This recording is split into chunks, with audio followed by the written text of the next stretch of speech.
Përshëndetje. Mirë se vini në këtë tryezë të Rumbullakut, ku të ftuarit e mi sot janë sinologu i njohur Ilias Pahiu. Faleminderit Ilias që jemi bashkë sot. Regjizore dhe producente Jona Hasia, mirë se erdhe, dhe skulptor, njerëz, pedagog në Universitetin e Arteve Vladimir Llakaj. Ju falenderoj që keni ardhur në këtë takim të sotmin, në qendër të së cilit do të jetë kultura, por në mënyrë të veçantë shkëmbimet kulturore midis Shqipërisë dhe Kinës kanë një histori të gjatë, kanë qenë në kulmin e tyre në shekullin e kaluar, në vitet 60-70, patën ndërprerjen vitet 80 dhe më pas rifilluan në vitet 90. Por tashmë nga vitet 90 kanë kaluar afro 30 vjet dhe kështu që jemi dhe në epokën digjitale, në epokën e mediave sociale dhe për fat të mirë shikojmë që ky digitalizim ka ndikuar në sjelljen më afër të Kinës, të kulturës, të gjuhës, të arteve të saj edhe për shqiptarët. Dhe nga ana tjetër, shqiptarët disa prej tyre, pra figura të njohura të kulturës janë bërë të njohur për publikun kinez. Ilias, bazuar edhe në intervistat të tjera ku kemi trajtuar historikun e këtyre marrëdhënieve, potencialet e shtimit, por tashmë në këtë konceptin e përhapjes së mediave sociale dhe që Kina është bërë më e afërt, bazuar pra edhe në atë eksperiencë aktuale tuajën. Si i vlerësoni këto shkëmbime? Edhe për mua është kënaqësi që të flas gjithmonë për shkëmbimet kulturore, në përgjithësi, sidomos për shkëmbimet kulturore mes Kinës dhe Shqipërisë.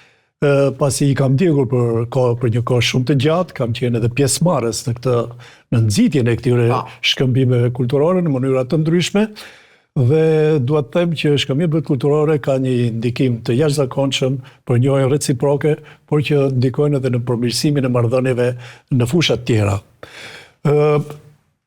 Siç përmendet ti në fushën e digitalizimit, unë personalisht jam më tepër I brezit tjetër dhe preferoj marrëdhëniet tradicionale, por digitalizimi po shoh që ka një rol të pazëvendësueshëm.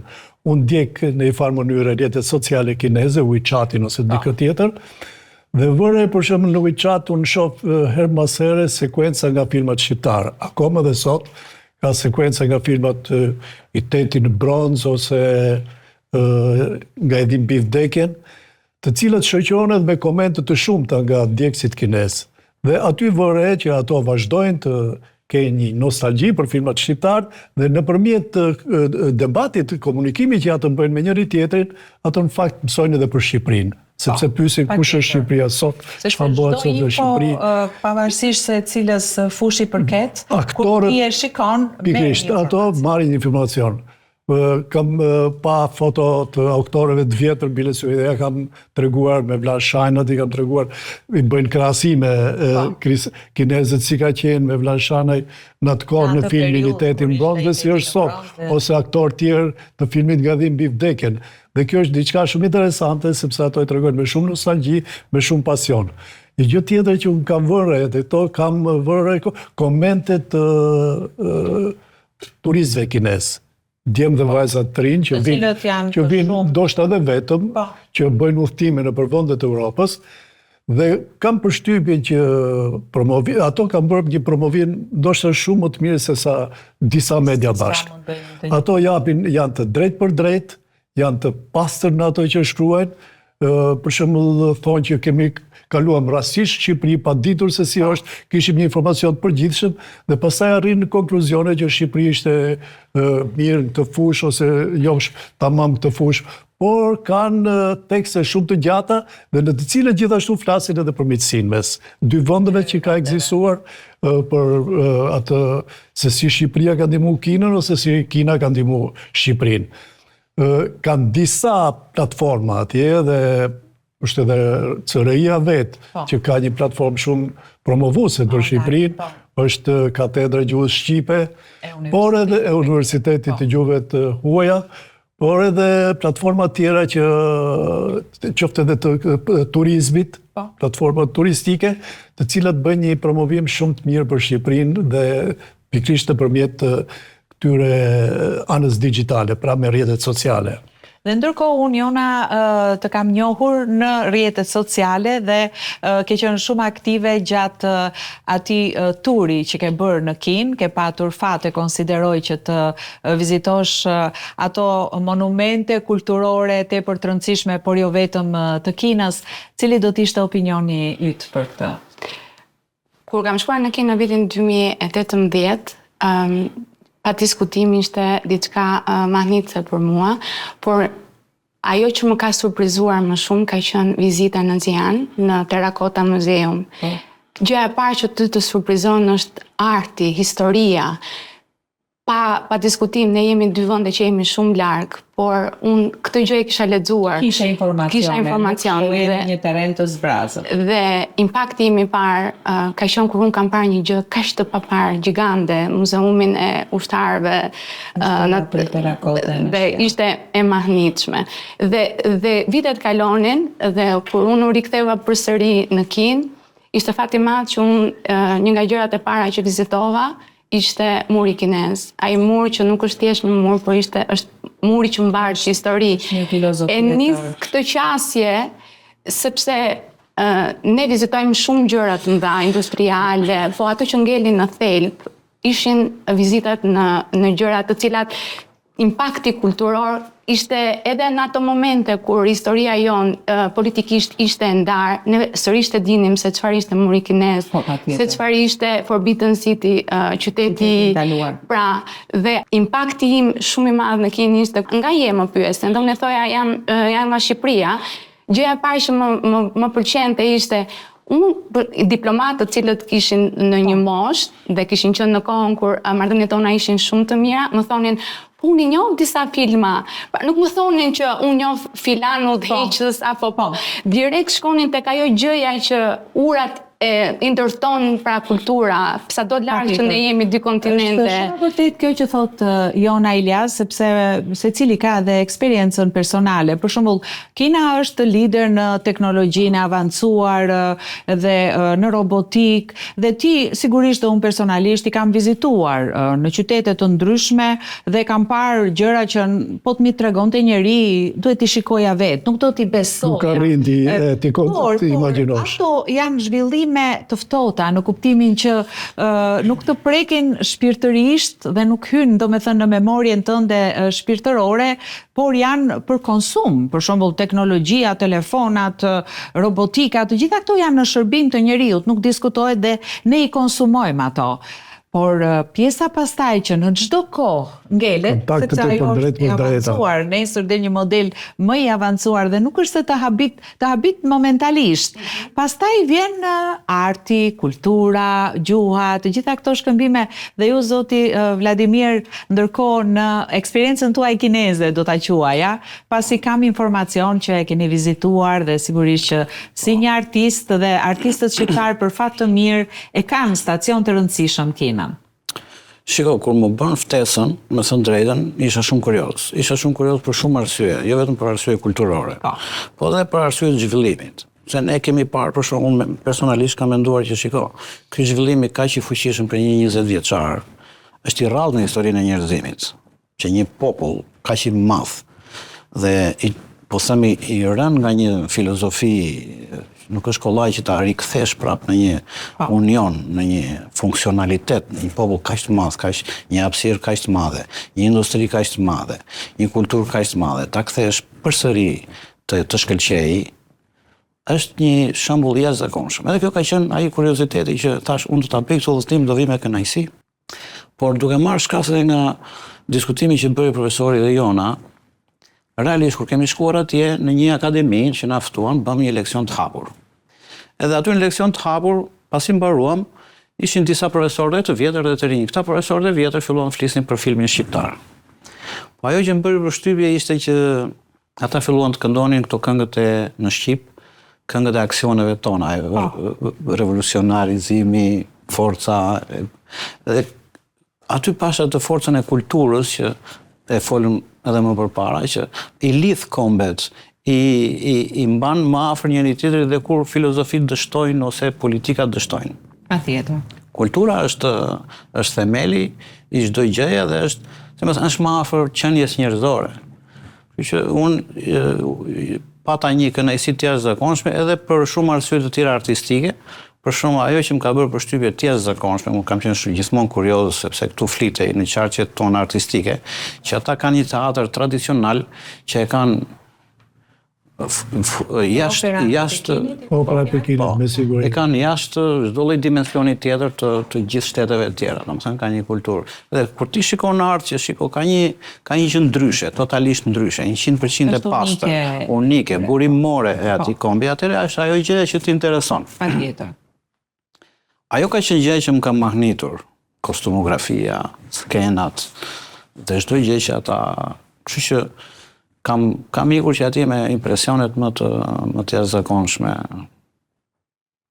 Dhe ndërkohë, Ilias, nga që je ndër të vetmit shqiptar, do ta quaja këtë pa asnjë lloj dyshimi, që e ke ndjekur në etapa të ndryshme zhvillimin dhe sigurisht duke qenë edhe vetë në Kinë, duke punuar atje, duke jetuar atje, e shikon që në këtë, le të themi, ndoshta 10-15 vjeçarin e fundit, tani fal edhe diplomacisë, fal edhe hapjes të dy vendeve, tashmë informacioni, kur i thua që kam qenë në Kinë, kam punuar, kam jetuar, personi bashkëbiseduesi nuk është totalisht i panjohur. Ai ka informacionin e vet, pavarësisht se nuk ka qenë asnjëherë.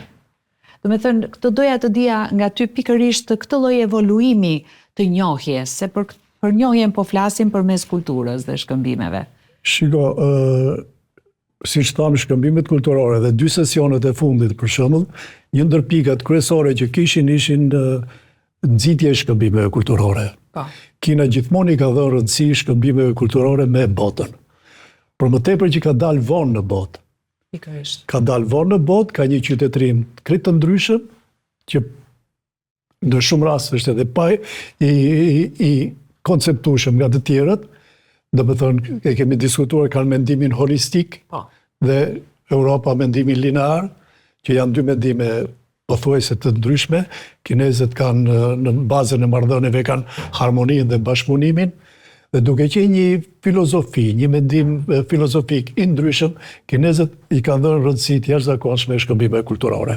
Dhe 2 sesionet, një ndër pikat kryesore kishin pikërisht edhe nxitjen e shkëmbimeve kulturore në mënyrat më të larmishme.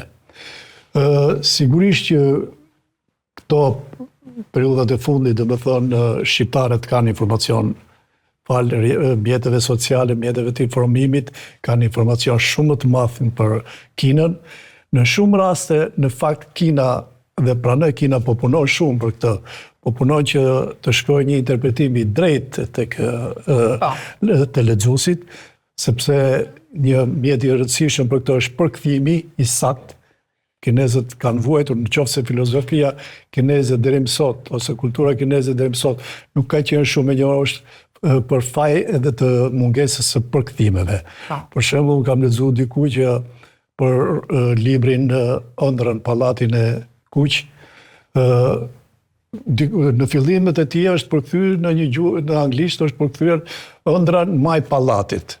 Do të thënë ka pas keq kuptime të jashtëzakonshme dhe kinezët po punojnë shumë në këtë drejtim që të interpretohet ashtu siç është, ashtu siç duhet, do të thënë sa më saktë. Fal medias dhe fal rrjeteve sociale, shqiptarët sot janë shumë më të informuar për Kinën, ndoshta nganjëherë jo shumë të saktë, kanë edhe keq kuptime, vazhdojnë të kenë keq kuptime, qoftë për aspekte të ndryshme të zhvillimit të Kinës, qoftë edhe për mendimit të filozofisë kineze, por ama janë të interesuar, janë të njohur. Kinezët po ashtu, kinezët mund të them që mbrezi vjetër vazhdon të ketë interes shumë për Shqipërinë.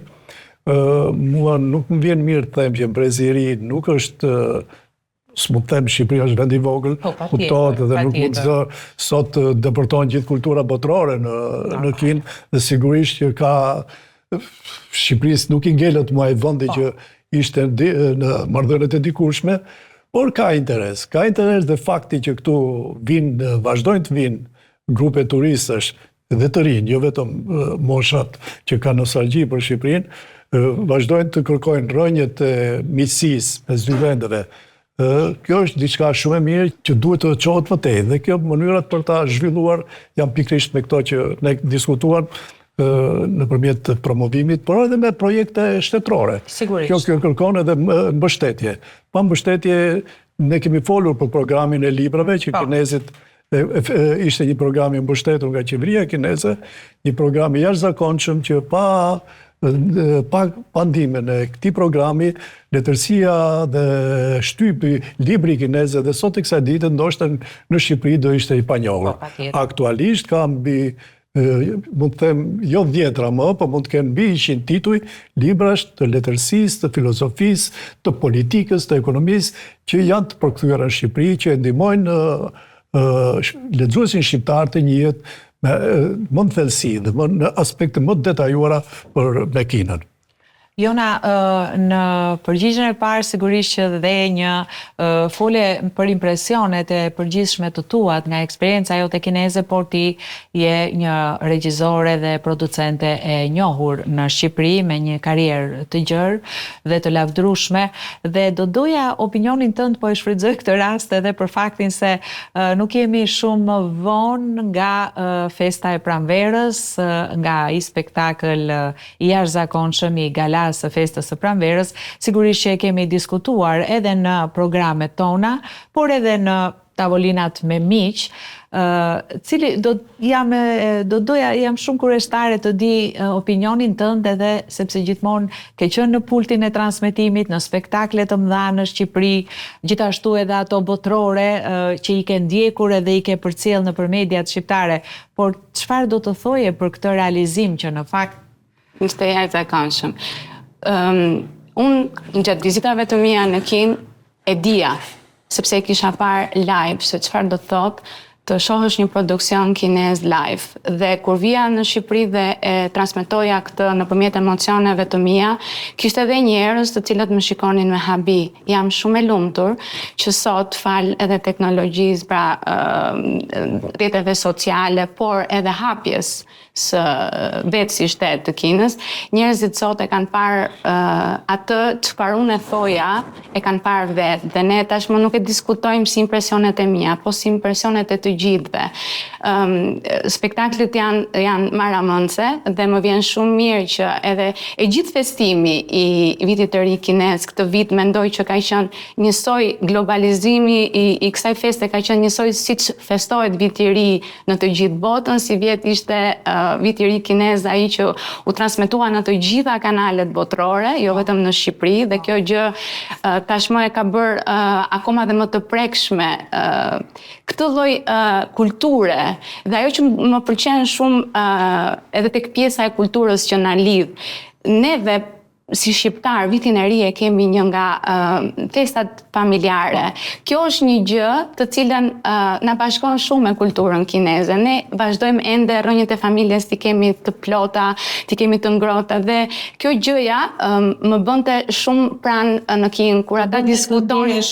Mirë, jo çuditshme. Unë jam njeri që ustoj shumë dhe të them të drejtën, një nga vendet më mikpritëse për mua ka qenë Kina. Prandaj dhe unë kam një lloj pasioni kur flas për atë vend.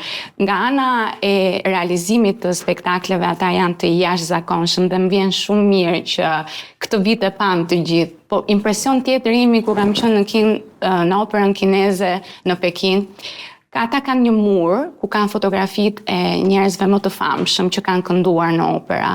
Dhe unë kam qenë jashtëzakonisht e lumtur kur në operën e Pekinit kam parë fotografinë e Ermonela Jahos. Dhe jam shumë e lumtur që tashmë fal porjetave sociale, çdo artist që ne shkëmbejmë kulturën në Kinë, çdo këngëtar apo skulptor apo piktor, të cilët mos harrojmë ne vijnë nga një vend i vogël, të arrijmë të depërtojmë kaq fuqishëm në kulturë dhe në një vend të madh siç është Kina, është një gjë shumë impresionuese. Dhe jam shumë e lumtur që ka spektakle të jashtëzakonshëm që ne pam nga festat kineze, shikojmë po nëpërmjet transmetimeve nga Kina se si sa i mirë pirgu së fundmi ishte në Kinë, apo skriptarët cilët mund të flasë dhe profesori, shkrimtar, si Bemblushi, Lea Ypi, Diana Çuli, pa diskutim që në fillim Ismail Kadere, Dritroa Golli, pra këto janë gjëra të cilat ne me kalimin e viteve, fal edhe rrjeteve sociale, këto gjëra të bukura që na fal Kina ne na transmeton nëpërmjet kulturës së saj gjigante, do thoja, si që është vetë vëndi gjigant, edhe ne po transmetojmë atje nëpërmjet po fal rrjeteve sociale dhe fal pa diskutim, mos harrojmë dhe një gjë, që ende sot e kësaj dite në Kinë mendoj që është ndër të vetmet shtete që ka një kanal në gjuhën shqipe që transmeton nga Kina dhe ne vetë jemi të ftuar në Radio EA që është një nga nuk mendoj që e kanë të gjithë vendet këtë qasje me Shqipërinë. Ka katedre të gjuhës shqipe, ne shkëmbejmë sërish studenta, vazhdon me hapjen prej shumë vitesh të Institutit Konfucio, njerëzit vazhdojnë dhe mësojnë gjuhën kineze. Pra, u zgjata pak për të thënë që për të filluar studimin. Sepse vetëm ajo që më zhdukur e vështirë është gjuha, po siç e diskutuam mas një gjë. Pjesën tjetër e shikoj që ke përfithur edhe të shbërë në një formë apo tjetrën e jotja dhe për këtë ndi që të kthehem sërish në Kinë, sepse çdo gjë duhet transmetuar, pavarësisht gjërave që ne flasim, atje ka gjëra kaq shumë për të zbuluar dhe për t'ia transmetuar vendit tonë, është një vend nga ku buron kulturë. Në çdo udhëtim timin, ajo që mua më ngelte peng ishte që doja në çdo moment të kisha një kamera, sepse ne vizitojmë një muzeum të cilë ose për shumë më kujtohet një gjë që më ka ngelur në mend. Në Pekin është një zonë që quhet 798, është një zonë arti e cila ka qenë thjesht një uzinë e cila është kthyer në një atraksion kulturor, domethënë punimeve dhe besoj që ka patur një lidhje me Gjermaninë lindore, sepse kanë bërë një mos i falimentoj pastaj ajo ngeli dhe u brendon një qendër e jashtëzakonshme që të gjithë turistët është qendër e madhe arti, atelje. Dhe një nga gjërat që mua më ka ngelur pak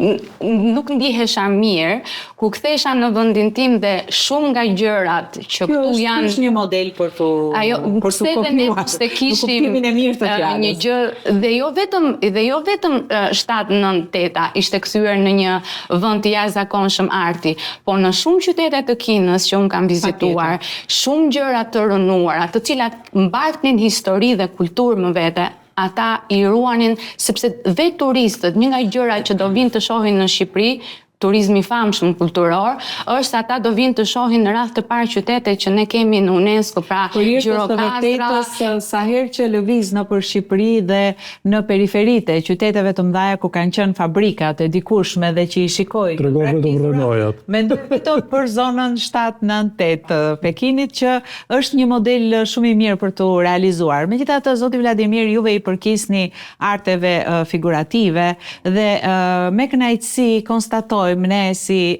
punonjës të medias që ka shumë nga artistët e arteve figurative të Shqipërisë të cilët e kanë Kinën një stacion të përshfaqjes së krijimtarisë së tyre me ekspozita apo dhe me bienale. Juve nëse mund na flisni për këtë dhe sa vlerë ka kjo dhe për ju që jeni në këtë fushë. Shiko kush është shembulli që në fakt që përse duhet ndjekur shembulli i Kinës. Mentaliteti i tyre i hapur. Për shumë ata kanë pranuar nga Europa të përthithin çdo gjë që është e bukur funksionale. Edhe kjo 789 në fakt është një histori që është zhvilluar më përpara në Londër, në Angli, pastaj në Gjermani. Të gjitha këto vendet në vitet 60, 70, që dilin jashtë funksionit industrial, ktheheshin në një situatë artistike për qytetin, për flukset e turizmit dhe për ta bërë qytetin më atraktiv nëpërmjet artit. Kina këtë e përqafoi dhe nuk ka përqafuar vetëm këtë gjë, domethënë ka qenë shumë e hapur si mentalitet dhe kjo është ajo gjë që mua më bën përshtypje. Domethënë një filozofi kaq e mbyllur në një situatë të caktuar historike. të kuptoj që dhe të rihapet, edhe automobiles kam pasur edhe një udhëheqës të jashtëzakonshëm, Deng Xiaoping, që ka pas një shprehje të jashtëzakonshme, që thoshte nuk ka rëndësi se çfarë është masja e zezë apo e bardhë apo e kuqe, e rëndësishme është kapi të kryej funksionin. Ky lloj mentaliteti i hapur për cilin ne kemi nevojë shumë që të mësojmë, kur shkon në Kinë ti e shikon në 360 gradë këtë gjë. Dhe thua, kur një popull kaq i madh, me një filozofi kaq të madhe, kaq i vetmjaftueshëm, arrin dhe të përthithi gjërat më të mira dhe të lërë ato të këqijat, dhe të ecë mbi të mira dhe të vetë kontrollohet, vetë kritikohet, atëherë ky kthehet në një shembull të jashtëzakonshëm. Edhe ky shembull e tregon sepse sot për shembull artistët e tyre janë në majat e zhvillimit. Gjithë arti botëror gati ka shkuar në Pekin dhe gjithë kritikët më të mëdhenj të artit, italian, gjerman, i gjen atje artistët më të mëdhenj, ata po respektojnë shumë artistë evropian, po ashtu po nxjerrin edhe artistët e tyre, të cilët kanë çarë në Amerikë e kudo. Por ndër këta shef edhe artistë shqiptarë, dhe kjo të bën një përshtypje shumë të mirë. Për shembull kemi Alfred Mirashin, Milotin, edhe Xhixhen, që të dy kanë vendosur punë në ambientet e tyre, sidomos përpara muzeumeve të shumë të rëndësishëm, Chelsea, për shembull, Chelsea, që është një simbol i jashtëzakonshëm i gjetur nga një shqiptar. Për shembull, unë kam vlerësuar jashtë mase dhe shoh që këtu nuk flet kush, bile se kritikojnë. Po të zbresësh në terren, pastaj kritikojnë akoma më shumë, sepse nuk i bëhet ajo shërbimi i duhur artistit, të cilin e bëjnë kudo. Për shembull, Chelsea është një simbol i jashtëzakonshëm, me atë ka dashur të thojë që ka ardhur një moment historik që shumë gjërat, shumë porta duhet hapen, porta të mbyllura që janë ndryshme tashmë, porta të mendimit, porta të gabimit.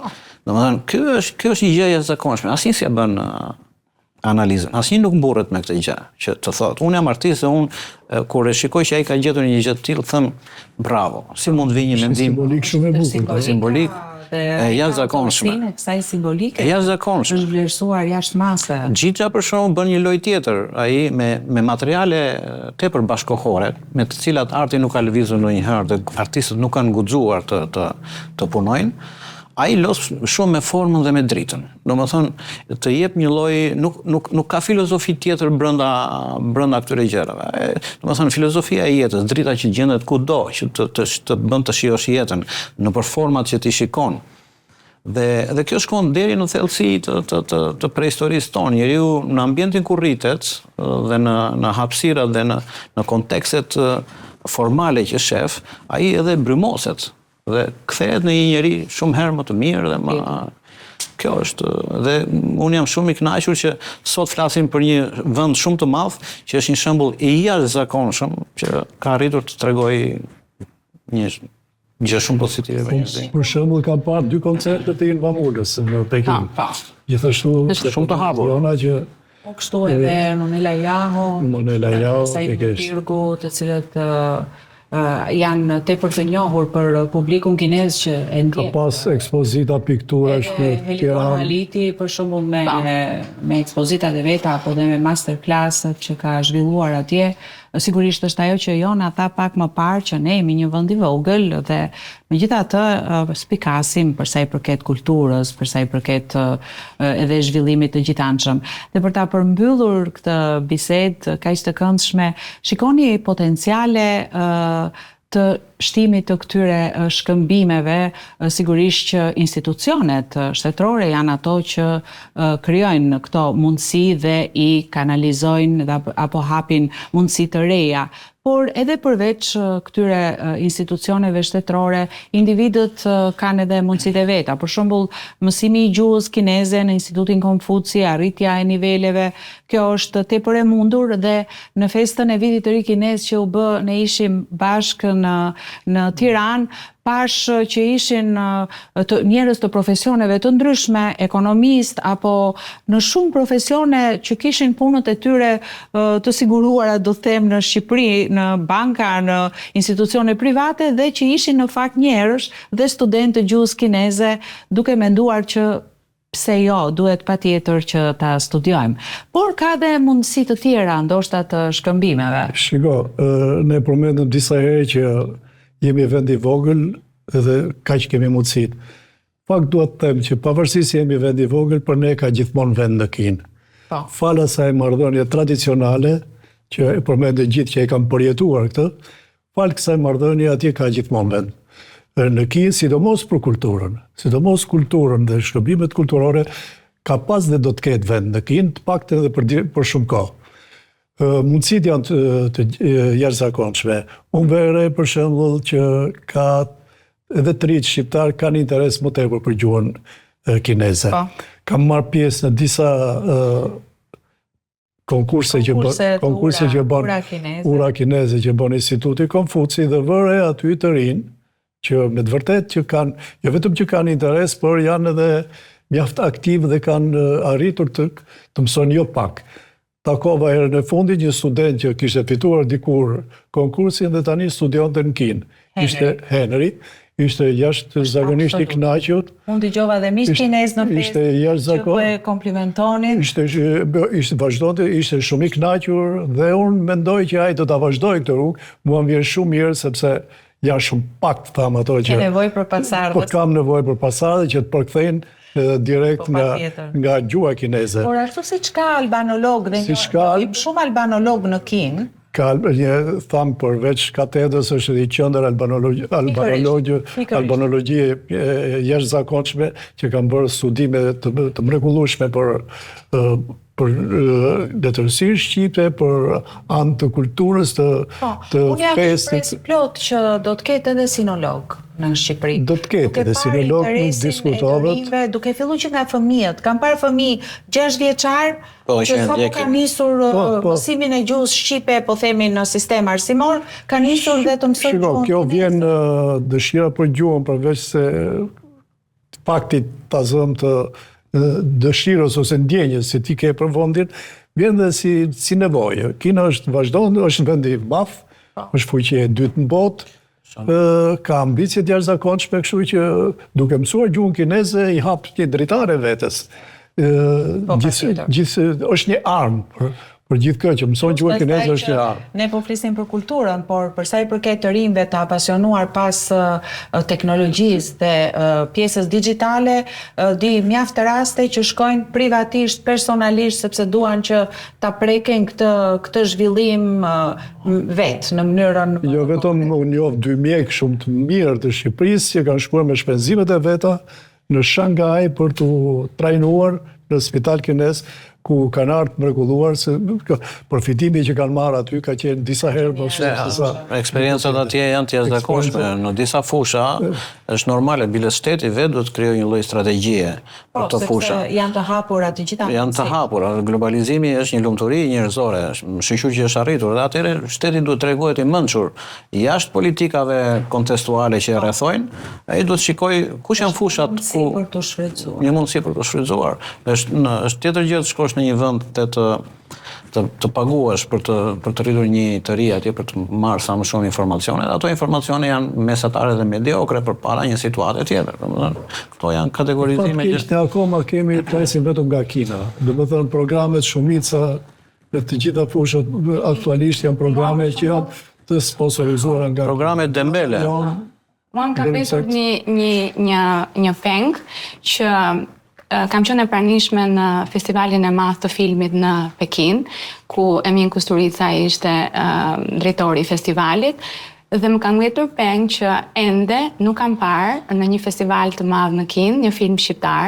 Ajo që sa ne folëm që historia na njeh shumë nëpërmjet filmave, pra historia jonë e kulturës, do doja shumë kapur këtë moment. Do doja shumë që ne të kishim qoftë Ministria e Kulturës apo çdo instancë tjetër që mund të ndihmojë kinastët e rinj, sepse ne kemi shumë të talentuar, e kemi treguar që tashmë në kinematografi kemi një zhvillim të jashtëzakonshëm. Të shikoja filmat shqiptar në festivalet e filmit të jashtëzakonshëm në Kinë. Të rifreskohet ajo memoria, e kam peng tek brezi i ri, ndoshta me ashtu panajemi libri. Dhe një gjë që ne kemi unë njoh disa regjizor shumë të talentuar, të cilët mbas vizitës time në Kinë më kanë shkruar, që kanë skenar shumë të bukur për historinë tonë të marrëdhënieve shumë të mira, pastaj të prishjes, kanë skenar shumë të bukur filmi. Uroj shumë që një nga këto skenar të fitoj diku dhe pse jo, nëpërmjet filmit të rindezim edhe një herë tjetër atë histori të bukur që ne kemi patur dhe sot vazhdojmë përsëri. Pra unë e shoh filmin si një mjet komunikimi shumë të fuqishëm dhe realisht shpresoj që të realizohet diçka. Qoftë nëpërmjet festivaleve të filmit, qoftë ndonjë koproduksioni kinezo-shqiptar, do ishte mrekulli për mua. Është një ide shumë e mirë. Zoti Vladimir, do të kishit ndonjë dëshirë personale në që artin tuaj, ndoshta po pse jo dhe të kolegëve tuaj? Unë kam në përgjithësi kështu, domethënë, është ajo që tha profesori pak më përpara. Vendet gjithmonë tentojnë të krijojnë miqësira të forta, të qëndrueshme. Ne kemi një shtresëzim atje, të qëndrueshëm, të shëndetshëm. Na respektojnë, na njohin. Kur ti shkon në një vend tjetër ose në situata të tjera, të duhen vite ta shtresëzosh dhe ta forcosh. Kështu që kjo është një kulminacion avantazh shumë i madh. Avantazh që duhet shumë i madh dhe ne duhet të tregojmë të mençur. Jemi popull i vogël, po pikërisht me mençurinë do ta ruajmë forcën dhe shëndetin tonë. Këtë kaq kisha. Unë ju falenderoj të treve, ishte një bisedë shumë e këndshme edhe spontane, eksperiencave tuaja personale si përfaqësues të fushave të ndryshme të kulturës në Shqipëri dhe ju uroj suksese në punën tuaj. Të dashur miq, ishte kjo tryeza e sotme e Rumbullakët, ku të ftuar ishin sinologu Ilyas Pahiu, producente dhe regjizore Jona Hasia dhe pedagog skulptor pranë Universitetit të Arteve Vladimir Lakaj. Folëm sot për trajektoren e re të zhvillimeve kulturore Shqipëri-Kinë në epokën digjitale. Ju falenderoj që qëndruat me ne, miru takofshim.